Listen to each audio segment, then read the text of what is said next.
but we have seen the government of Israel take additional steps. They voted last week to allow 250 trucks per day in, and then in addition, the Prime Minister instructed the Minister of Defense to make every effort to get that level of daily truck deliveries up to 350, which is the number that we called for in the letter. As you know, they now have 5 crossings open. They reopened a crossing that had been closed. They opened a new crossing, things that we called for.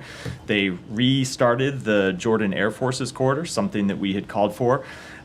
They removed 30 items from the dual-use restricted list, something that we had called for in the letter on behalf of a number of humanitarian organizations that had been calling for those steps to be taken.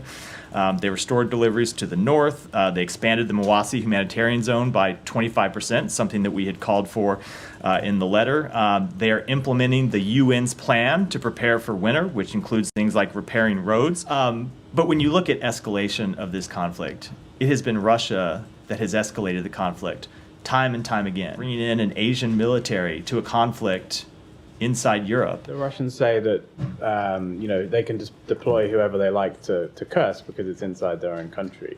What's the kind of principle here that a country can't bring in other troops to defend? So the first principle that we need to remember, of course, and I know you haven't forgotten this, but for everyone else, is that it is Russia that started this war. Raise this a little. Afternoon. Happy Monday, everyone. Let's get started. The United States is today imposing sanctions on Amana, the largest organization involved in settlement and illegal outpost development in the West Bank, as well as its subsidiary Binyane Bar Amana. Amana is a key part of the Israeli extremist settler movement. It maintains ties to a number of individuals previously sanctioned by the U.S. government, and it has helped establish dozens of illegal settler outposts and directly engaged in the dispossession of private land owned by Palestinians. In addition, we are imposing sanctions on Eyal Hari Yehuda Company, its owner Itamar Yehuda Levy, Shabtai Koshlevsky, the vice president of Hasamor Yosh, and violent extremist Zohar Sabak. The actions of these individuals and this company have contributed both directly and indirectly to the rise of violence in the West Bank. The United States remains committed to fighting increasing extremist settler violence. Over the past 10 months, we have sanctioned 33 entities and individuals, including today's actions, for their activities in the West Bank. These sanctions have targeted an ever-broadening array of actors, from individuals to organizations, for their roles in the escalating violence and instability. There is no justification for extremist violence against civilians, period. We are committed to working with Israel and the Palestinian Authority to de-escalate violence in the West Bank, which has cost the lives of too many Israeli and Palestinian civilians. The President and the Secretary have repeatedly stressed with their Israeli counterparts that Israel must do more to stop violence against civilians in the West Bank and hold accountable those responsible for it. But as we have also made clear, in the absence of such actions by the government of Israel, we will continue to take our own steps to hold those responsible for violent extremism accountable. And with that, Matt, congratulations on the Bills' victory yesterday. Thank you. Big one. Yes, it was big. Yeah. And it was good. I won't speak. I'm glad that the whole country, with the exception of maybe Kansas City area, is happy. I'm not a partisan to either of those teams, so I won't speak to the relative goodness, but let your remarks stand. Well, thank you. Before we get back to the what I'm sure will be a lot of questions about the Middle East, I just wanted to ask you quickly about transition. Is there anything new to report on contacts between incoming team and state? So a couple things. With respect to the official transition process, no, there's nothing that has changed. I'll let other agencies speak to the memorandum of understanding process. My understanding is that there has not been a signed memorandum of understanding, which is what has to take place before the incoming administration's transition team can come start work here, getting briefed and getting access to information. to proceed in the transition process. That process has not changed. There has been an additional contact I can read out. The Secretary phoned Secretary-designate Marco Rubio yesterday to offer his congratulations on his appointment and to pledge to him, as we have said publicly, that we will do everything within our power to make it a successful transition. Okay, and that was the extent of it? That was the extent of the call, yeah. Okay. Now, on to the, does anyone have another transition question? Did the Secretary talk about any policy issue? I'm not going to get into any further specifics other than that what I said, which is he called to offer his congratulations and pledged that we would work to make it a successful transition. So, on the Lebanon front, there's a whole flurry of speculation and reports that something is in the works. Can you fill us in on where things stand there? So we continue to be engaged with our Israeli counterparts, with the government of Lebanon, with another number of other countries, both in the region and outside the region, to try and reach a resolution to the conflict across the Blue Line. As you know, we've been trying for some time to get a resolution that would see UN Security Council Resolution 1701 fully enforced, and we are making progress on it, but I wouldn't want to comment on it beyond that. Do you know if are people heading out to the region? Well, we always have people moving around various places in the region, but with respect to any travel to Lebanon, I don't have any to announce today. Okay. Not everybody at once. Easy, wait for. All right, Alex. Thank you, Matt. We'll move to you. Front row is very demure today. It's like everybody else was watching the Bills game and celebrating. No. Can we just stay then on the Middle East if he wants to? Sure. I just on Gaza. And the aid situation, which does not seem to have improved significantly at all since last week in your announcement last week. What's the latest on that? So we have seen the situation improve, though to see the actual realization of all of those improvements, we do think will take some time. But we have seen the government of Israel take additional steps. They voted last week to allow 250 trucks per day in, and then in addition, the Prime Minister instructed the Minister of Defense to make every effort to get that level of daily truck deliveries up to 350, which is the number that we called for in the letter. As you know, they now have 5 crossings open. They reopened a crossing that had been closed. They opened a new crossing, things that we called for. They restarted the Jordan Air Force's corridor, something that we had called for. They removed 30 items from the dual-use restricted list, something that we had called for in the letter on behalf of a number of humanitarian organizations that had been calling for those steps to be taken. They restored deliveries to the north. They expanded the Mawasi humanitarian zone by 25%, something that we had called for in the letter. They are implementing the UN's plan to prepare for winter, which includes things like repairing roads, facilitating the entry of winter-specific aid, vaccinations for winter-specific diseases. And so we have seen them take a number of steps, some of which have been public, some of which they have communicated to us, and I'm making public now. And it will take some time to see whether those actually translate to what they're supposed to translate to, which is more humanitarian assistance making it into Gaza, and then more humanitarian assistance making it to the actual people inside Gaza that need to get it. And that's what we're committed to seeing take place over the coming weeks. Yeah. I guess this is related to sort of transition. Do you have any comment on reporting about Elon Musk meeting with the Iranian ambassador last week, Monday? I don't. Okay. I don't. Going back to Lebanon, Matt, can you say whether there have been any gaps that have narrowed in the negotiations over a diplomatic resolution here? Has Hezbollah presented any response to the proposals that are said to have been briefed to them? I just don't think it's productive, unfortunately, to get into the details of the back and forth negotiations, only to say that we have been at this for some time now. We have been sharing proposals, both with the government of Lebanon and the government of Israel. Both sides have reacted to the proposals that we have put forward. There has been an exchange of different ideas for how to see what we believe is in everyone's interest, which is the full implementation of UN Security Council Resolution 1701. And we're going to continue to stay at that process because we believe a diplomatic resolution is key to allowing the fighting to stop, to protecting civilians, and allowing the civilians in both Israel and Lebanon to return to their homes.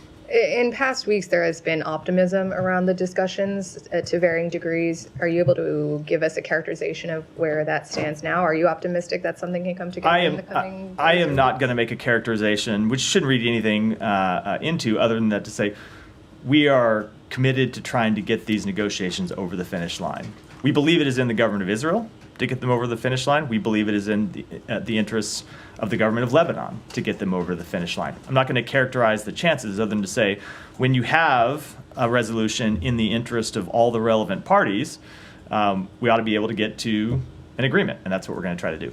And then switching to Doha and the calls for Hamas to be booted out of the country, where does things stand there? Are there still Hamas officials in Qatar? If not, where are they now? And what's the latest? I will let the various relevant governments speak to where they are. I know the government of Qatar has spoken to this to some extent. I've seen the reports that some of the leadership of Hamas who had been in Doha have now moved to Turkey. I'm not in a position to dispute those reports.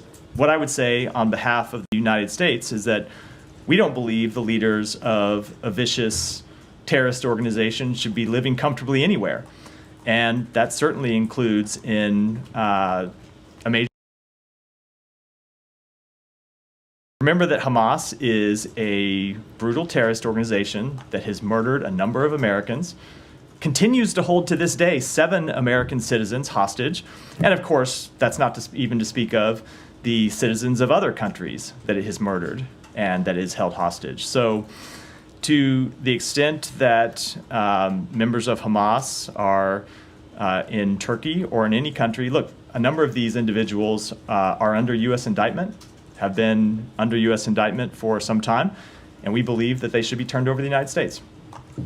If they are in Turkey and aren't turned over or expelled or what have you, whatever asks may be made, what kind of consequences would there be for Turkey, who's a NATO ally? I don't want to get ahead of things here. We've just seen the reporting in the last few days that they have moved to Turkey. But of course, we will make clear to the government of Turkey, as we have made clear to every country in the world, that there can be no more business as usual with Hamas. Go ahead, Hiba. Just to follow up on the questions regarding Lebanon and the negotiations. You used to say, for example, when it comes to Hamas and Israel, the onus is on Hamas or on Israel. When it comes to Lebanon, where's the problem? Here or here? Lebanon, Hezbollah, or Israel? So both the government of Israel and the government of Lebanon need to agree to an ultimate resolution, a diplomatic resolution. Obviously, that requires to both of them agreeing to the various proposals that we have put forward. And you can imagine, as is always the case in this kind of diplomatic engagement, there are things that each side wants and things that each side objects to. And what we try to do is to work through that and get to a resolution that both parties can agree to. But ultimately, the onus is on both of those countries. And when it comes to to the internal politics in Lebanon, you've been trying to have a kind of political solution for the presidential elections and many things in Lebanon. Any update on these efforts? No, look, we continue to want to see the Lebanese parliament elect a new president. We have been pushing for that since before the outbreak of violence in the past few months. We've been pushing for that since before October 7th, and we're continuing to push for it, but I don't have any update to offer. There are some talks that there are regional partners pushing for a role to Bashar al-Assad within Lebanon. Are you on the same page, or do you accept such a proposal to start with? I don't know what proposal that refers to specifically, and I wouldn't want to comment on it here today. Thank you. So let me just try to stay in the region first. Yeah. Michelle, go ahead. Matt, do you support the Israeli right to intervene in Lebanon militarily in the future in case the Lebanese armed forces or the UNIFIL don't move against Hezbollah? So especially in the south? Yeah, so I don't want to speak to that specifically. I know there have been reports about various things that may or may not be under negotiation. And so sometimes when I comment on even general questions like that here, they're interpreted as me weighing in on the specifics of negotiations. I will, of course, say that every country in the world has the right to defend itself against terrorist attacks. That includes Israel, includes other countries as well. And I think I'll leave it at that. And will you give Israel guarantees in this regard? I'm just not going to speak to the underlying diplomatic negotiations. And is there only one draft that you are working on, or two drafts? Only one. I think I'm going to have to apply my previous answer, which is I'm not going to talk to the specifics of the negotiations. Ultimately, we're looking to a proposal that can be agreed to by both countries. And do you know if Goldstein is going today to Lebanon, or? I would refer you to the White House for that. Almost hasn't worked here for more than a year now, but I would direct you to the NSC to speak to his travel schedule. Thank you. Go ahead.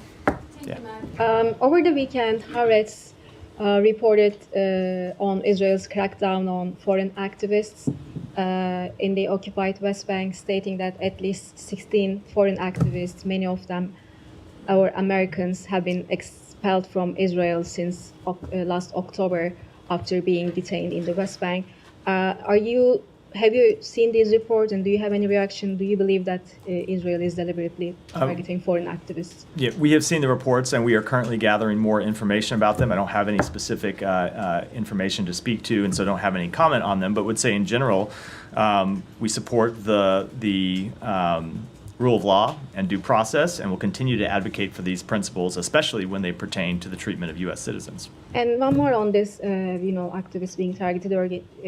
Turkish-American activist Ayşenur Egi was also killed by Israel in the West Bank 69 days ago, and there has been no accountability to this day. Eyewitnesses say she was deliberately targeted by Israeli forces. The last time I raised this issue at the briefing, you told me that you were pressing Israel for answers. Have you received any answers? Do you have any update? No, I don't have an update. That continues to be the case. We have been in contact with the government of Israel, including very recently about this case, to make clear that we wanted to hear from them exactly what happened. As you know, the Secretary has said that it is unacceptable that anyone should be shot and killed just for attending a peaceful protest. And we continue to press the government of Israel to conduct its investigation and to brief us on the results of that investigation. But I don't have an outcome to read out as of yet. Are there any steps that the State Department plans to take regarding this instead of, waiting for answers? So we want to see the end of the investigation before we speak to that, which does not mean that it is an open-ended timeline, right? There's a point at which. Are we talking about weeks, months, or years? I'm not going to speak to it publicly. We're in conversation with the government of Israel about it. But we want to see the investigation be thorough, and then when we see the results, we'll, of course, be willing to speak to them at that time, as well as any additional steps that may or may not be warranted. Yeah, thank you, Matt. On the U.S.-Iraqi discussion over the security relations in the future, you were scheduled to have a meeting in Baghdad before the end of this administration.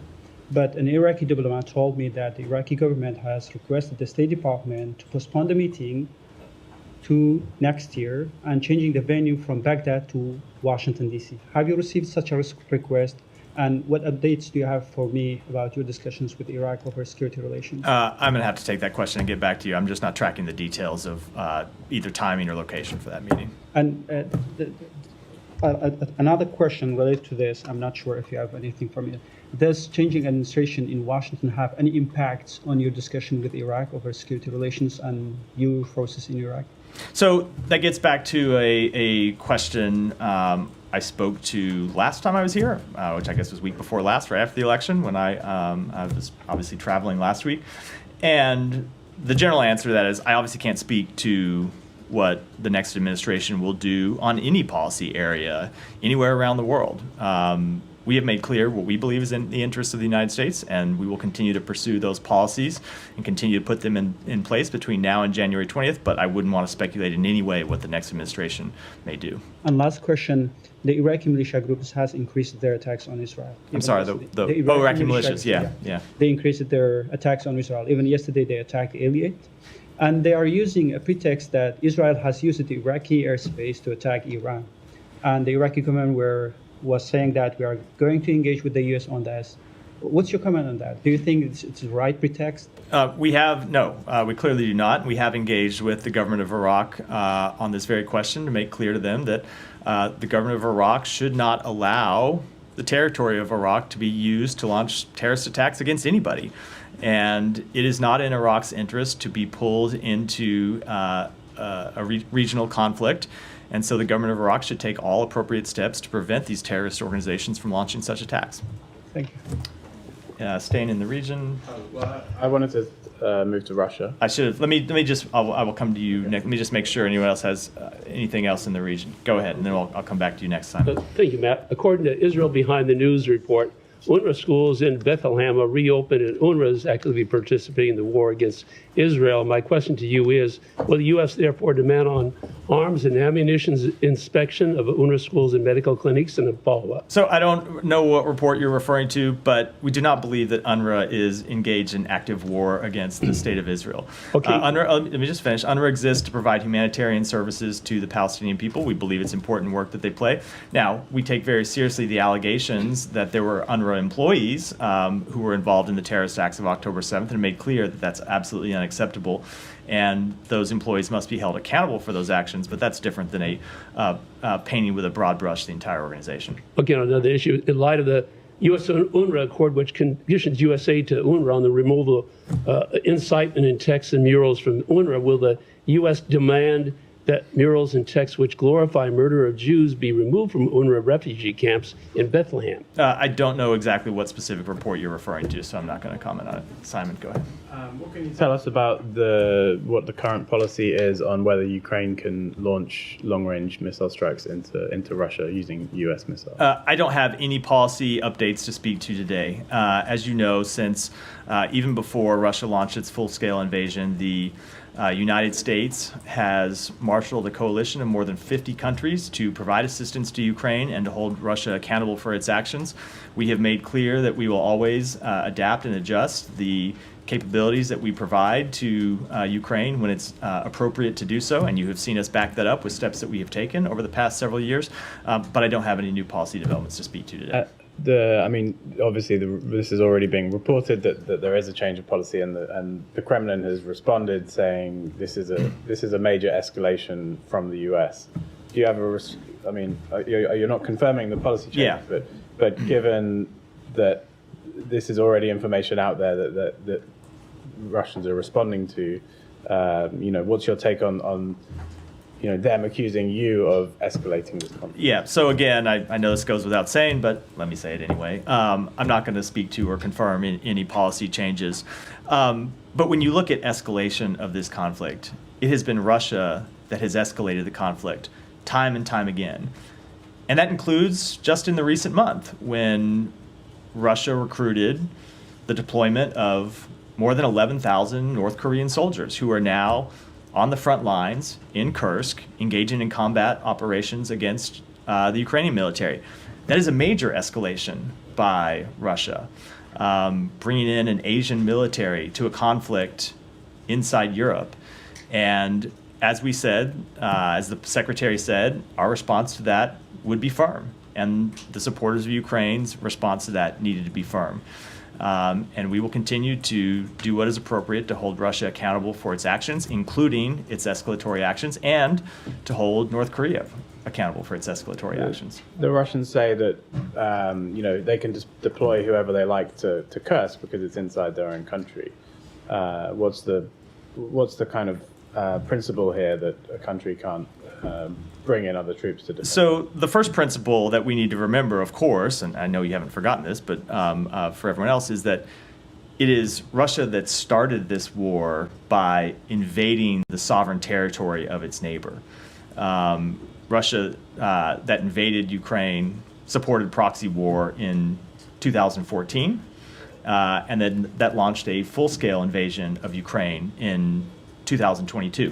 And so if Russia wanted to stop the attacks on its territory, it's the aggressor here. And it could withdraw from Ukraine. It could stop targeting Ukrainian civilians. It could stop targeting Ukrainian civilian infrastructure. It could stop occupying Ukrainian territory. So it matters very much who is the aggressor in this conflict and who is the victim. But the fact that Ukraine is defending the occupation of its territory by launching attacks inside Russia in no way justifies the escalation of this conflict by introducing a foreign army into conflict directly with Ukrainian soldiers. And you've said that, you know, since the election of Donald Trump as the president-elect, you've said you will surge, you know, remaining military assistance to Ukraine, with I guess the idea of strengthening the Ukrainians. From the sort of comments from Russia, sort of saying, well, this is an outgoing administration and they are acting irresponsibly by further escalating a conflict. And I know you're not confirming this particular act, but you have talked about, you know, rushing support for Ukraine and giving the Ukrainians as much as possible. Is there a danger that you are, you know, fueling the fire of a conflict that your successor may have a different view on? The American people elected Joe Biden to a 4-year term, not to a term of 3 years and 10 months. And we will use every day of our term to pursue the foreign policy interests that we believe are on behalf, that we believe are in the interests of the American people. If the incoming administration wants to take a different view, that is, of course, their right to do so. And I expect in many cases they will do so. But it is our duty to fulfill the mandate that the American people gave to President Biden. And we will continue to do that. And I would add that when you look at the position of the American public on support for Ukraine, there has been overwhelming support among the American people, and there's been overwhelming support in Congress for providing this aid to Ukraine. So we're going to continue to provide it and get all of it out the door before we leave office.